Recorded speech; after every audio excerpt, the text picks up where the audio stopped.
নিশ্চিন্দা থেকে উদ্ধার হলো রাজস্থানের অপহৃত কাপড় ব্যবসায়ী সচিন বৈষ্ণব। ঘটনায় 3 জন অপহরণকারীকে গ্রেফতার করেছে পুলিশ। ব্যবসার কারণে কলকাতায় এসেছিলেন কাপড় ব্যবসায়ী সচিন। তাকে ডানকুনির একটি হোটেলে আটকে রেখে 10 লক্ষ টাকা মুক্তিপণ চায় অপহরণকারীরা। তদন্তে নেমে মোবাইলের সূত্র ধরে নিশ্চিন্দা থানা এলাকার রামচন্দ্রপুর থেকে ওই ব্যবসায়ীকে উদ্ধার করেন হাওড়া সিটি পুলিশের আধিকারিকরা। এই ঘটনায় 3 জনকে গ্রেফতার করেছে পুলিশ। আরও একজন অভিযুক্তের খোঁজে তল্লাশি চালাচ্ছে police. Bureau report, DNN Bangla.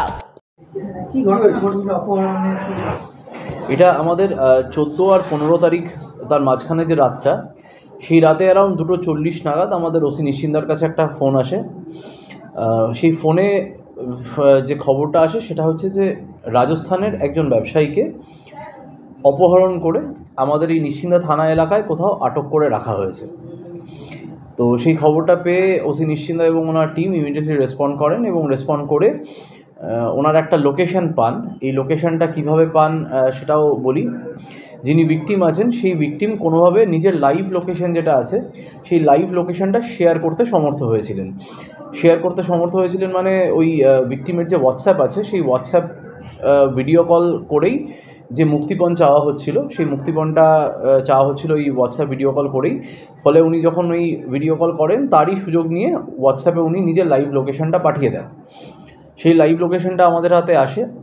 In the mean time আমরা যে ফোন নাম্বারগুলো পাই সেই ফোন নাম্বার থেকে ভিকটিমের যে লোকেশন আছে সেই লোকেশনটা নিই এবং দুটো লোকেশন ম্যাচ করে যাওয়ার পরে আমাদের আইসি নিশ্চিন্দা সুদীপ্ত পানিগ্রাহী এবং ওনার টিম গিয়ে খুব তাড়াতাড়ি অ্যাক্ট করে এবং অ্যাক্ট করার পরে ভিকটিমকে রেস্কিউ করার সাথে 3 জন যারা ওখানে ছিল, যারা অপহরণকারী, 3 জন অ্যারেস্ট হয়। একজন এখনও অ্যাবসকন্ডিং আছে, মানে প্র্যাকটিক্যালি যার বাড়িতে ভিকটিমকে রাখা হয়েছিল সে এখনও অ্যাবসকন্ডিং আছে। তারপরে আমরা স্পেসিফিক কেস রেজিস্টার করি এবং ইনভেস্টিগেশন চলছে। কত লক্ষ টাকা দাবি ছিল? 10 লক্ষ টাকা মুক্তিপণ চাওয়া হয়েছিল। রাজস্থান থেকে কেন ডাকা হয়েছিল এটা কিছু? হ্যাঁ, আমরা এখন অবধি যেটা পেয়েছি খুব আর্লি স্টেজে আছে, বাট আমরা ভিকটিমকে জিজ্ঞাসাবাদ করেছি এবং এটা আমরা যারা অ্যাকিউজড আছে তাদের সাথেও আমরা কোলাবোরেট করছি। ভিকটিমের বেসিক্যালি রাজস্থানে গার্মেন্টসের ব্যবসা আছে, মানে মহিলাদের গার্মেন্টসের ব্যবসা আছে এবং সেই ব্যবসায়িক সূত্রেই এদের সাথে পরিচয়, যে মেন অ্যাকিউজ আছে তার সাথে পরিচয়। তো সেই ব্যবসার কিছু কথাবার্তা লেনদেন করার জন্যই এখানে এসেছিল। এই যে অ্যাকিউজ আছে সেই অ্যাকিউজই সাহায্য করেছিল আমাদের ভিকটিমকে ডানকুনিতে একটা হোটেলে থাকতে। 2 দিন হোটেলে ছিল ডানকুনিতে।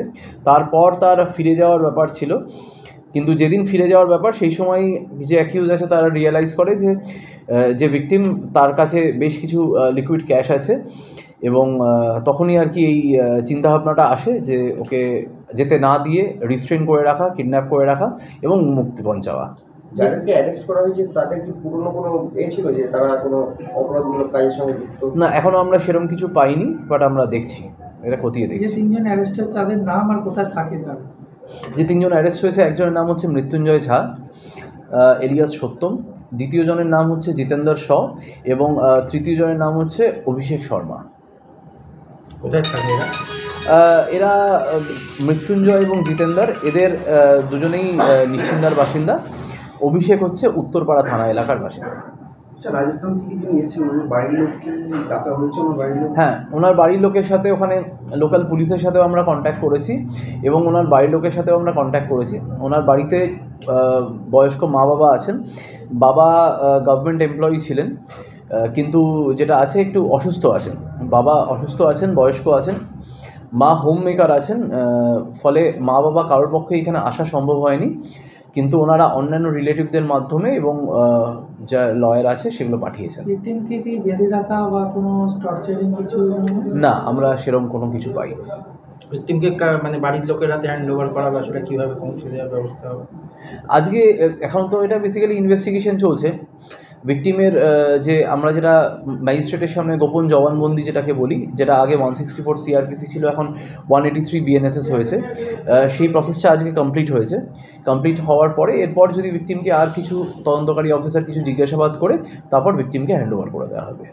আচ্ছা, যার বাড়িতে রাখা হয়েছিল তার বাড়ির লোক কি জানতেই ব্যাপারটা কি কাউকে এনে বাড়িতে রাখা হয়েছে বা মারধর করা হয়েছে এমন কিছু? এটা এখন জিজ্ঞাসাবাদ করা চলছে। মেনলি কি টাকা আদায়টাই উদ্দেশ্য ছিল? এখন অবধি আমাদের তো তাই মনে হচ্ছে। ভিকটিমকে কি কোনো রকম টর্চার করা হয়েছিল? না, আমরা সেরকম কিছু পাইনি। ঠিক আছে।